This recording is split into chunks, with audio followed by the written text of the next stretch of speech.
ಈಜಲು ಹೋಗಿದ್ದ ಯುವಕ ನೀರು ಪಾಲು, ಮುಗಿಲು ಮುಟ್ಟಿದ ಕುಟುಂಬದ ಆಕ್ರಂದನ.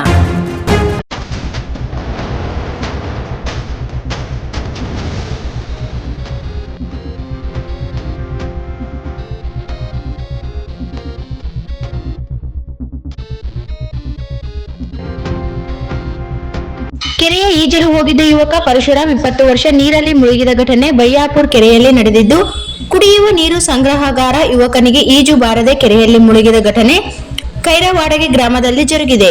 ಸಮೀಪದ ಕೈರವಾಡಗಿ ಗ್ರಾಮದ ಯುವಕ ಮತ್ತು ಸ್ನೇಹಿತ ಅಪ್ಪಾಜಿ ಎಂಬ ಯುವಕ ಸೇರಿ ಕೆರೆಗೆ ಈಜಲು ಹೋದಂತ ಸಂದರ್ಭದಲ್ಲಿ ನೀರು ತುಂಬಾ ಆಳವಾಗಿದ್ದರಿಂದ ಈಜು ಬರದೆ ನೀರಲ್ಲಿ ಮುಳುಗಿದ್ದಾನೆ ಎಂದು ಸ್ನೇಹಿತ ಗ್ರಾಮಸ್ಥರಿಗೆ ಮಾಹಿತಿ ನೀಡಿದ್ದಾನೆ. ಇದರಿಂದ ಸ್ಥಳಕ್ಕೆ ಮುದಗಲ್ ಪೊಲೀಸ್ ಠಾಣೆ ಪಿಎಸ್ಐ ವೆಂಕಟೇಶ್ ಮಾಡ್ಗೇರಿ ಭೇಟಿ ನೀಡಿ ಪರಿಶೀಲನೆ ನಡೆಸಿದ್ದಾರೆ. ಅಲ್ಲದೆ ಲಿಂಗಸೂಗೂರು ಅಗ್ನಿಶಾಮಕ ದಳದ ಸಿಬ್ಬಂದಿಗಳು ಸ್ಥಳಕ್ಕಾಗಮಿಸಿದ್ದು, ಅರಿಗೋಲು ಮೂಲಕ ಕೆರೆಯಲ್ಲಿ ಯುವಕನ ಮೃತದೇಹ ಹುಡುಕಾಟ ನಡೆಯುತ್ತಿದೆ. ಇತ್ತ ಕೆರೆಯಲ್ಲಿ ಕಾಲು ಜಾರಿ ಬಿದ್ದು ಕಾಣೆಯಾಗಿರುವ ಯುವಕನ ಕುಟುಂಬದವರ ಆಕ್ರಂದನ ಮುಗಿಲು ಮುಟ್ಟಿದೆ.